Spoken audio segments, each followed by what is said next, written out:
ร้อนอยู่ในอกร้อนอยู่ในใจ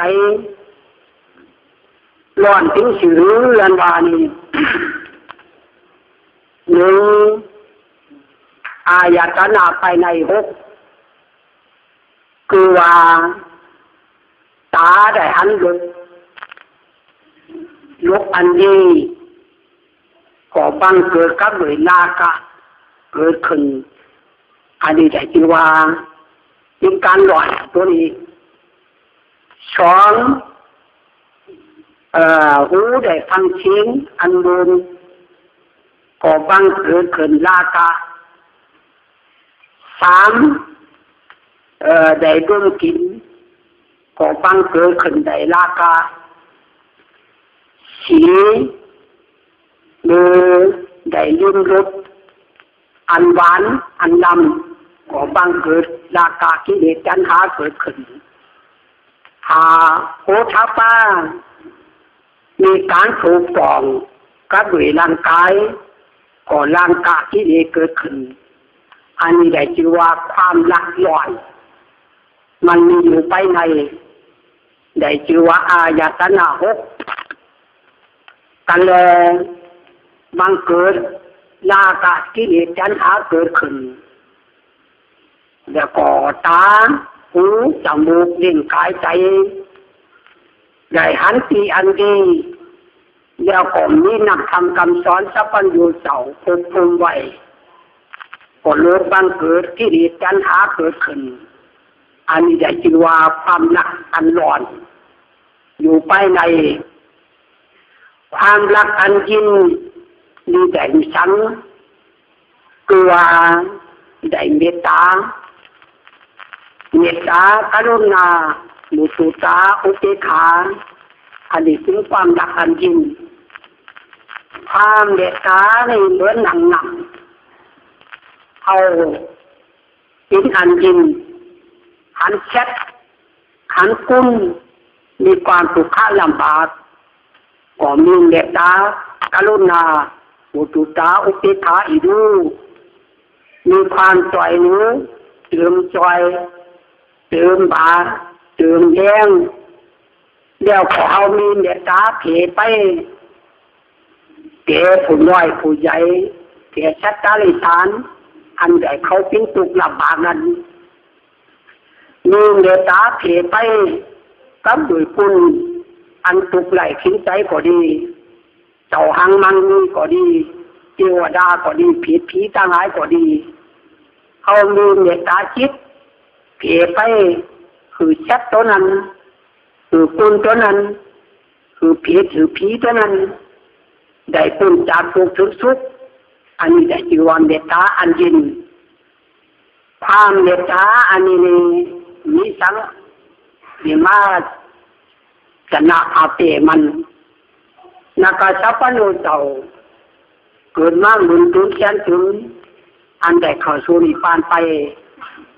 ก็เพียงยอมรับปฏิบัติเมตตาภูมิวิหารทั้งสี่เนี่ยเมตตาภูมิวิหารทั้งสี่อันนี้มีอยู่ที่ในกรรมฐานหลวงมีเวลาเมือนอาคุบาตานโดยเดินเก่าของสี่คำนั้นใหญ่เจียบไว้คือผมเอาชัดเท้าคือผูกคือตุนแต่จบกันอ่านด้วยฝึกด้วยเรียนไว้เมตตาภูมิวิหารทั้งสี่มีหัวกรรมฐานหลวงอันแล้วบูตีปิ้งไหวปิ้งนานก็ดีบูตีอันใดเห็นดิได้แหล่หูกับด้วยดิบมือเขาหมู่ได้หูลิบมานก็ดีพอได้จนกันฝึกกันอ่านแล้วเขียนเอาแล้วก็เอาปฏิบัติไปเมตตาอันนี้เป็นเมตตาอันจริงเพียงเตี้ยเหมือนหนังนำมีอันจริงแล้วก็มันก็ได้ชนะพาเปก็โดยพยาขาชิกสัตุตั้งมูลโดยสัพพัญญูเจ้าพระเจ้าโคตมาเอาเกิดมาผูดปัญหาตั้งหลายอยู่จัดมือจีวะจัดทัดถินสองบีเป็นพระเจ้าแล้วก็มีจิตใจ บีบเบ้นพระเจ้าเทวดานันนี้แต่มีตกมาวันหนึ่งเทวดาไปบอกเขาด้วยความต่างเอาน้ำเหล่าฟันหรือจ้างกินจ้างเมามันมานี่ใครจ้างเพื่อแจ้งพระเจ้ากินที่บาทยำเจ้ามานี่คือความจ้างนั้นปล่อยจ้างเมามันออกไปแจ้งพระเจ้าได้แท้ทูแล้วก็เพเมตตาไปตีพยาจ้างแล้วก็ลูกเจ้ามาก็เชิญเอาอานันตเถรสังฆาจากต่างหลายไปปิณฑบาตความจ้างเขานั่งก่อปล่อยจ้างเมามันเข้ามาหาพระเจ้าผมอาจสมถะหรือมาแจ้งพระเจ้าใดโดยอำนาจเมตตาผู้หมายการตั้งสีจ้างก็พบทุกกันเดียวแล้วก็เอาเงินกันยีไปหาพระเจ้าโดยอำนาจกันเมตตาพระเจ้าเพคือจ้างผมอาจสมถะแจ้งพระเจ้าใดโดยอำนาจเมตตาผู้หมายการตั้งสีนั้นอันนี้เป็นข้อหนึ่งข้อสองที่ว่าแกนโพสใจจึงไปจ้างเขาด้วยนายธนูไปหุ่นกลางพระเจ้าเวลามือพระเจ้ามาพิธีบาตมาหรือเมื่อแจ้งพระเจ้าตายหรือไปยิงพระเจ้าหัวแล้วก็เพเมตตาไปหรือนายธนูก็ยึดธนูไว้ของจังขึ้นจังลุงแล้วก็หันพระเจ้ามาก็พบไหวกำเดียวแล้วก็ได้ไปถึงป่าเจตวันอารามก็ได้บูชาปิภูกันเดียวโดยอำนาจสังโดยอำนาจความเมตตาผู้มายันตั้งสีพระเจ้าเพเมตตาไปนายธนูหวังว่าในเมื่อยิงพระเจ้าก็อาจสมถะยิงได้ยกไหวพระเจ้าไว้แล้วก็บูชาปีสอบปีคู่อันนี้เป็นโถนสองโถนสามมานี่เทวดามิ่งพอใจวิขาพระเจ้าเนี่ยมันกระทำโดยตนเองแล้วก็ขึ้นไปในจิตร้อยจักรุดเวลามือพระเจ้ามานี่เอาหินผาล้มคือตัวบ้าใส่พระเจ้าแล้วก็ขึ้นไปด้วยกิจกุดันพระเจ้าก็เดินตีแสนทีมาพิธีบาตก็เกิดมาหินลงมาโดยอำนาจเมตตาพระเจ้าก่อนถึงพระอินทร์ก็เอามาหินลงมารับได้เมื่อถึงพระเจ้ามีการเก็บมาหินนั่นอิดอ่อนได้ไปถูกใจตีนพระเจ้าอีกนึงโดยอำนาจฉันโดยอำนาจเมตตาพระเจ้าแต่ฉะนั้นจึงว่าเมตตานี่ดีที่สุดพระเจ้าหมื่นถึงแสนทุนก่อเป็นยอมมาปฏิบัติเมตตาผู้บริหารทั้งสี่นี้แล้วก็เอาจะร้ายนี่ก็เหมือนกัน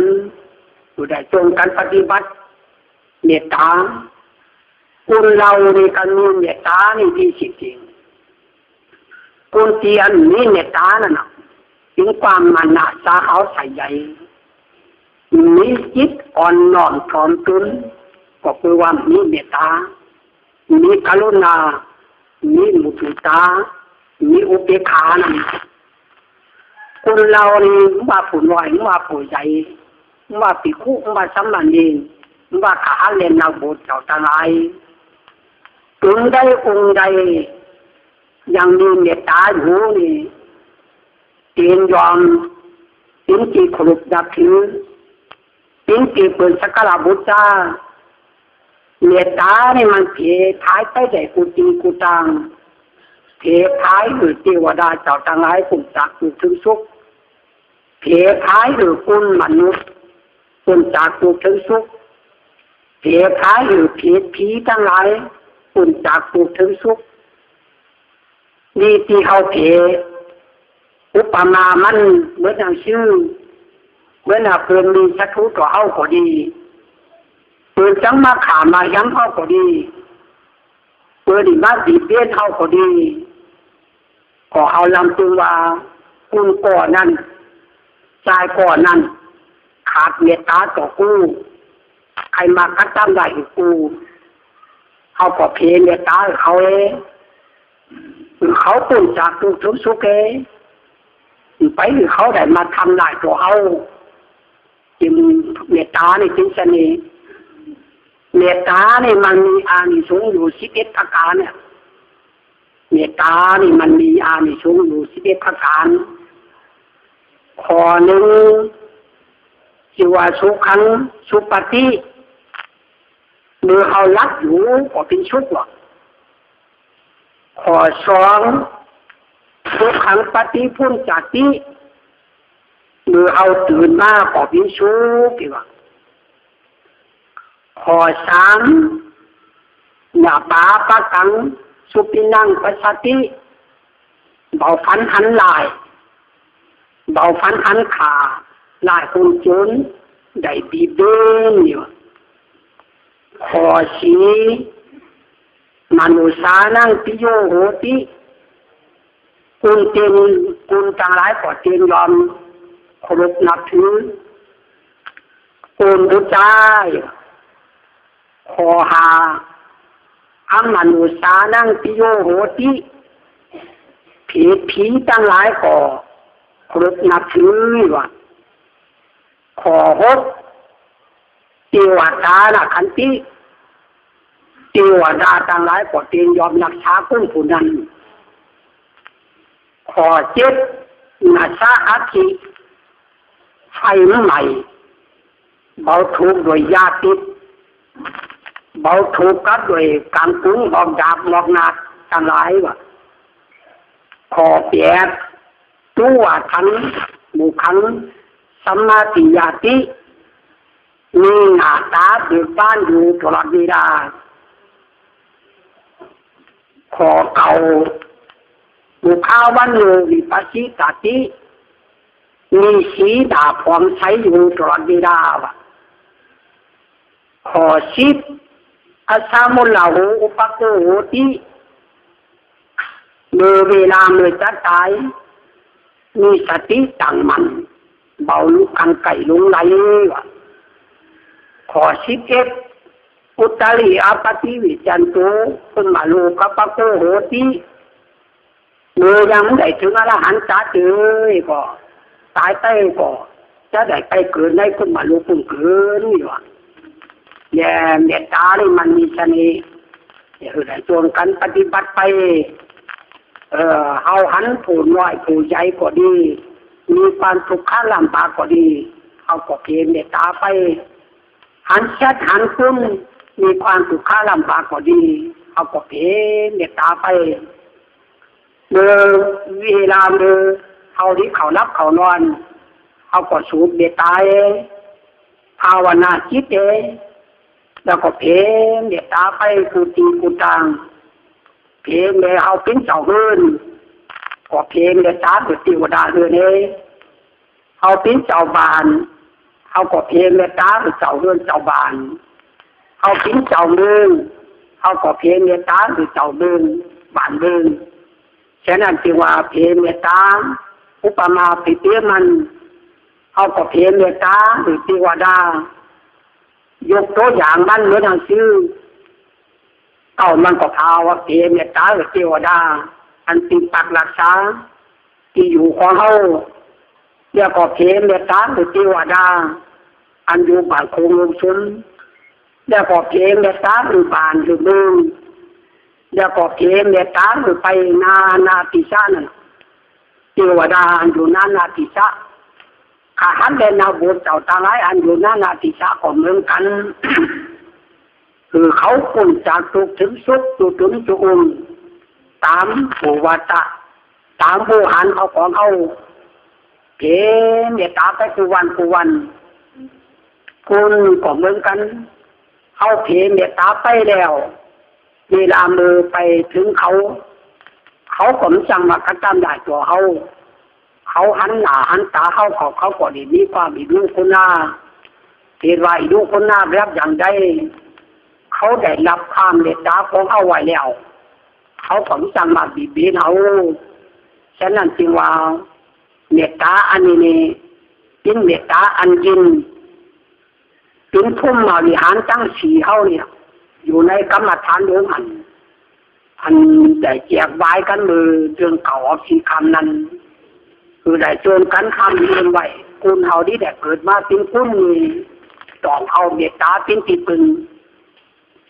เอานี้เมตตานี่เป็นคุณดีเมื่อไหร่เป็นคุณชื่อแหละเป็นคุณดีเมื่อไหร่มีเมตตานี่มีอิทธิวิจูคนหน้ามีความวิดูกันนะคนหน้ากันด้วยชัดมีความวิดูคนหน้ากันด้วยคุณมีความวิดูคนหน้ากันด้วยผิดผีทั้งหลายคุณเอาในการขาดเมตตาในสิ่งคุณงามความดีนี่ไงแต่ฉันนั้นจึงว่ายิ่งก็ดีใจก็ดีคือได้ชวนกันปฏิบัติไปเรื่องเมตตานี่ไม่ใช่ว่าคุณเอานักชัดทั้งหลายก็ยังได้ชนะพาเป้ได้หรือพระเจ้าปูตมาเขาเนี่ยปูที่ชัดเจ้าเขาเนี่ยหรือยังติวสูงชานอยู่นี่พระเจ้าปูตมาเขาเปิดมาจานหนึ่งได้มาติ้งพยากาวะได้มาติ้งพยากาในแอบหมู่ปริวารตั้งหลายอยู่มีกาตั้งหลายประมาณ500 ตัวอยู่ในป่าจ่าไว้ทีหนึ่งแต่กาลายามนั้นยังมีกา2 ตัวจับประตูอยู่ที่คนบันปลุริทันเดินประตูอันปลุริทขามไปขามมาอ๋ออยู่กา2 ตัวได้มากินข้าวน้ำปูชนาอาหารแล้วก็ไปแก้ก็อยู่ที่คุมประตูแต่กาลายามนั้นนี่เมื่อวันมานี่ปลุริทที่ไปอาบน้ำปอกมานี่ดิไก่เข้าประตูมานี่กา2 ตัวนั่นหูกันมาตามขันนี่คือไงเพราะว่าปลุริทเนี่ยมาจัดขายังไงนี่ขาดิขี่เจ้าหูปลุริทตัวนี้ไปเดี๋ยวก็กาตัวนึงขานโอ้ตานถ่ายอุจจาระใส่มาดูดีกันเขาตีถือเข้ามานี่เอาชิบหายเดี๋ยวก็กาตัวนั้นก่อนมันก่อนย้อนฟังกาตัวนึงมันตื่นสติก่อนย้อนฟังอโลหิตตัวนั้นก็เดินตีแสนทีเข้ามาแถวตีชุ่มฝัดหูตีกาก้อยไว้ตีนิ้วหูอันกาตัวนึงก็จะกาหูปโลหิตเดี๋ยวมาจัดมายำใจก็ถ่ายอุจจาระคือว่าขี่ใส่หูอันปโลหิตนั่นปโลหิตตัวนั้นก็เลี้ยงขึ้นไปก็หันกา2 ตัวอยู่อันโอ้กา2 ตัวนี่ประมาทกูเมื่อใจกูแล้วมีโอกาสนักกันเนื้อสูงไว้ก่อนขอนเย็นกับกาไว้ปโลหิตตัวนั้นแล้วก็รู้เงินงานมานี่เมื่อวานยังมีเมียาเถ่าตัวหนึ่งเอาเขาแล้วไปตากไว้แล้วเขาตากอยู่ทุกวันชุนไฟนี่มันนี่ขิงยันหนาวของหมู่แต่กาลายามนั้นยังมีเมียไก่ตัวหนึ่งมาลักกินเขาตากเมียาเถ่าตัวนั้นเมียาเถ่าตัวนั้นก็เอาคอไฟน่ะดุงคอไฟนั่นขวาดใส่เมียไก่ตัวนั้นดุงคอไฟนั่นก็ชิ้นไปจับใส่ยันทางผีเยือก็รถไฟไปใหม่ทางผีเยือนั่นแล้วก็ลามไปจัดกาลายามนั้นเริ่มสร้างพญาจังเรื่องมีไก่ตียาเท่าตาเขาอันแล้วก็ไฟใหม่ขี่ยะขี่เยือนั่นแล้วก็ลามไปใหม่คอกจางแล้วก็ไปใหม่จางต่างร้ายในปิ้นบาปิ้นเพไปละฟุกกองไปโรงจางต่างร้ายมันก็ไปใหม่หมดจางต่างร้ายก็ได้เจ็บปิ้นอันไฟใหม่ไฟเผาสิ่งแล้วก็พญาเจ้าเรื่องก่อห้องกับอยู่ที่หน้ามาต่างร้ายปโลหิตต่างร้ายมาประชุมกัน เดี๋ยวนี้ไฟนี่ไหนลงจากเราจางการร้ายกว่าปิ้นบาทปิ้นเพไปสิ่งไผยังมียุควิยาที่มาใช้บาทเพอันพยาจังต่างการร้ายอันนี้หายใจนิ่มสังปลุหิตตัวนั้นนี่มันมีใบชาคำเดียวโอ้ขัดเดียมอาราชาปิ้นเจ้าเอ้ยมีการนำมันกาก็ละอันนี้มาใช้บาดเทพยาต่างตาลายนี่แหละหายนี่ไปวะมีน้ำมันกาแล้วพอพยาเจ้าเมืองก็มือว่าพระโลหิตนี่มันขวดเว้นกับกาไว้แล้วก็สังหรือก้นบานก้นเมืองสังหรือก้นบานก้นเมืองตาลายใช้ยังหันกาเป็นไหนนี่ขาจริงๆเอาน้ำมันมาใช้จ้างบาดเทนไฟใหม่จ้างนั้นแล้วคุณตาร้ายกว่าหันตาอยู่ที่ไหนก็ลุ้มได้ยังจริงๆขาจริงๆแล้วก็มาปาดมาคูต้องผมนี่น้ำมันกานี่แต่กาลายามนั่นนี่ตัวที่ชัดเจ้าได้ถึงพยากานี่มาลำตึงโอ้เดี๋ยวนี้ขยะเกิดก็ด้วยอย่าทราบปริวารกูพยาเกิดกับโดยญาติกาวงศากูโดยพยายามสังจานี่จากาจิมาพิจารณายินข่าวว่าพญาเจ้าเมืองฉันหรือคุณบานคุณเมืองขากาเอานำมันเดียวกามาใส่เทจางตัวที่ชัดเจ้ายามันเกิดมาเป็นพญากาจิว่าโอ้อาคุณมาจิพายตามนี่แล้วพอตกกลางคืนมานี่จึงมาอธิษฐานวันพุธมีกูริมหาพญาเจ้าเมืองคำเดียวแล้วก็มาเพเมตตาล่ะยาการน่ะมาเพเมตตาพวกมาทานตั้งสีนี่เพไปหาพญาเจ้าเมืองวันพุธนี้ขาดิเขาไปหาพญาเจ้าขอเมตตาขาเพนี่ไปอุปถัมภ์กำจูโปรดกับเดือดยาเจ้าเมืองติ้งเก่าชีนาอามาตพระเจ้าข่าวไทยตาลายเวลาเมื่อขาเลยไป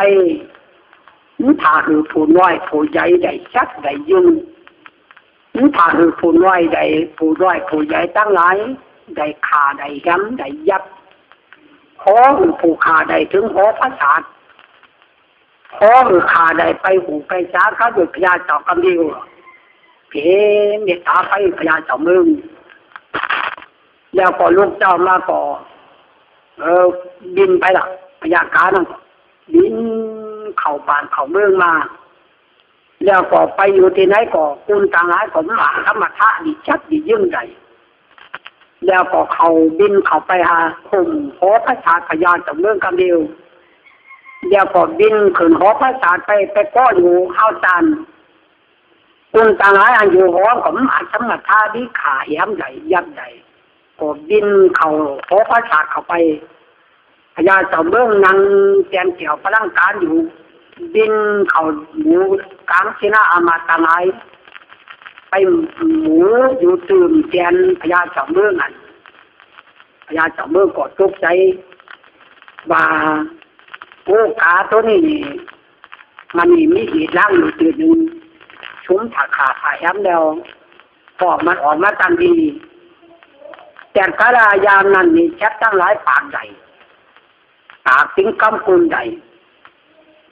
แล้วก็ห่อมานี่ตานพยากาตานมีเกินใจสังโอ้ขาเกินใจพญาเจ้าขาได้ยินนี่พญาเจ้านี่ได้ถึงอำนาจอาญาคือพระเจ้าขาไปดังหลายเลยชักยึงกานี่ดูเห็นสังนี่วะพญาเจ้าเมืองที่ว่าโอ้ดูกล้าพญากาไฟนี่มาใหม่ร่วมจ้างกูเดี๋ยวก็มาใหม่จ้างต่างหลายนี่ปิ้นบาทปิ้นเพไปสั่งเดี๋ยวกูในห้องเสนามาต่างหลายมาประชุมเดี๋ยวก็ไผยังอยู่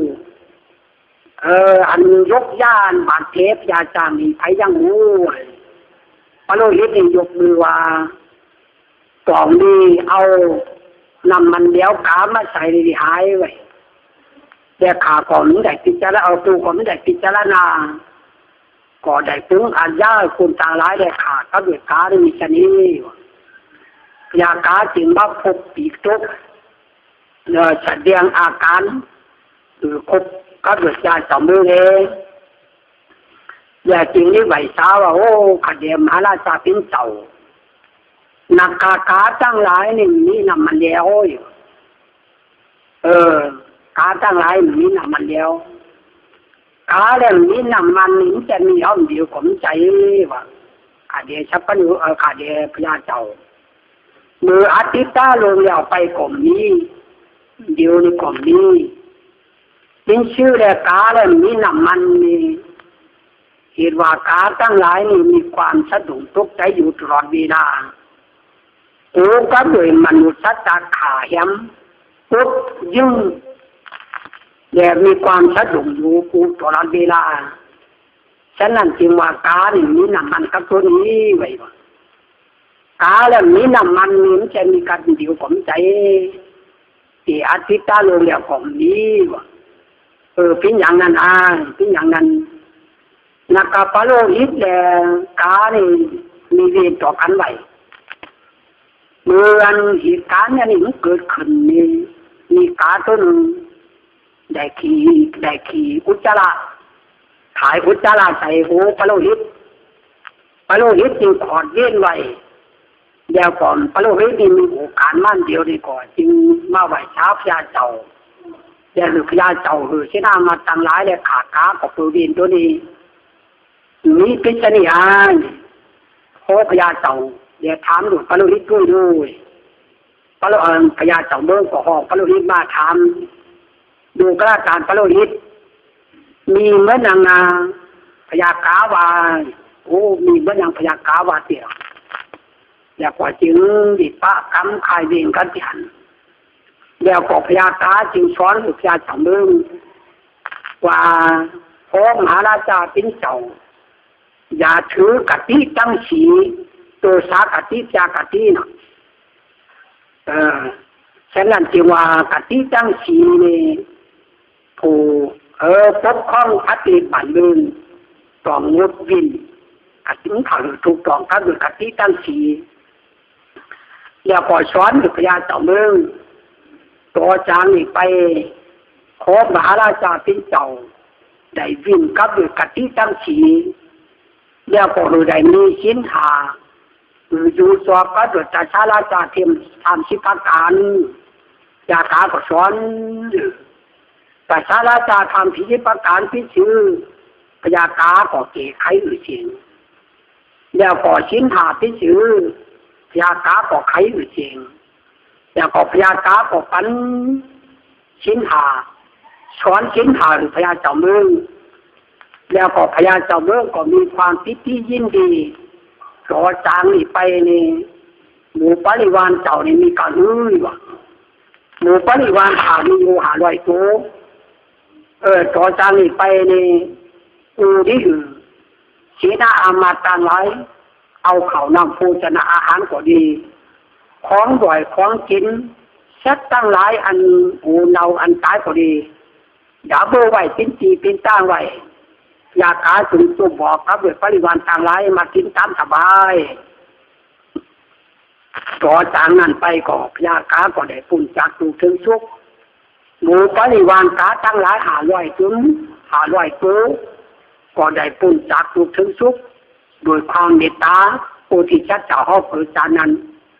โดยยังเป็นชัดตั้งหลายอยู่ยังเป็นชัดช่องจีนอยู่ยังเป็นพญากาอยู่ก็เพียเมตตามาพญาเจ้าเมือง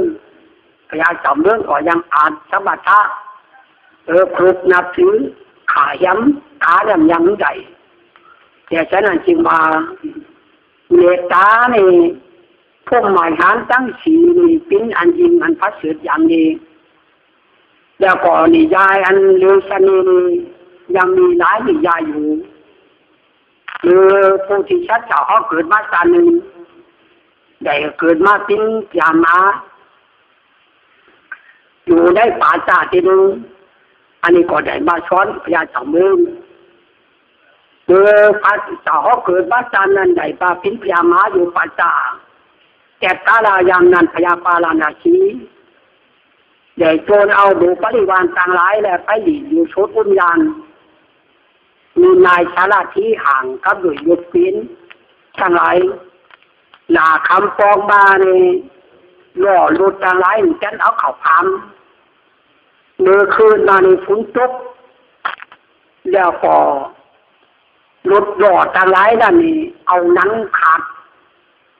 ฝนตกแล้วก็หนังขาดอันยานรถยานหล่อนั่นก็ไก่ปองมาอย่าปองม้านี่มากัดกินหมดสิ่งพญาเจ้าเมืองนายชลาทีนี่ไปไหวช้าพญาเจ้าเมืองหมาทั้งหลายมาคบกินหนังรถฉีดมดพญาเจ้าเมืองก็พิจัยสั่งคือกุ้นบ้านกุ้นเมืองขาหมาจริงๆหมาป่านี่อยู่ที่ไหนขาจริงๆยามนั้นผู้ที่ชัดจะเขาเกิดมาจานนั้นก็ได้มากินพญาหมาก่อนลำพึงว่ากะหมาทั้งหลายญาติกาวุสาทั้งหลายที่เสียงชุดติดปิ้นดินาที่พายจริงๆก็ได้เพลเมตตามาหาพญาเจ้าเมืองก็ได้เข้ามาหาพญาเมืองก็เหมือนพญากานี่แหละก็ได้มาบอกเราพญาเจ้าเมืองว่าหมาป่าทั้งหลายนี่มันอาจสมบัติที่เข้ามาในหอพระศาสตร์มากินหนังอันนี้ใดอันนี้มีหมาอันนี้มันมีหมาอยู่ในราชวังมากินพญาเจ้าเมืองนี่มันได้ความพิจารณาเนี่ยกินหมาอันไหนกินของหมูเดี๋ยวพอยามอันนี้พยามาจึงมาพิจารณาว่ากันดาตานเราคือไว้ก่อนทดลองคุยพยามาจึงบอกคือชินามาต่างหลายไปเอายาอูดมาอยาอูดยาเพียรมาทำแล้วก็กรอกใส่น้ำมันปั้นเหลือนหมาอยู่ในหัวพระสารนั่นกินหมานั่นได้กินปุ๊บแล้วจอมก็หักออกมากินหนังหมาอยู่ในตัวจริงๆเดี๋ยวไปผู้ที่ชัดเจ้าจึงบอกกับพญาเจ้าเมื่อว่าหนังหมาป่าทั้งหลายนี่มันอาจจะมาท่าเลยมากินได้คิดว่าของได้ละเจ้าวันก็จะพญาเจ้าเมื่อก็ชีวิตอยู่จืดตัวนั้นเมื่อพญาหมาที่เขามาก็เพียงเมตตานี่เหมือนกันนะเดี๋ยวฉันนั่นจึงเอาเมตตานี่ว่าเช็ดว่าคุณนักเช็ดทั้งหลายก็เพียงเมตตาใดเขาเกิดมาเป็นคู่แล้วเขานี่แหละก็มีเมตตาได้มีเมตตากรุณาอุตุตาอุเบกขาไป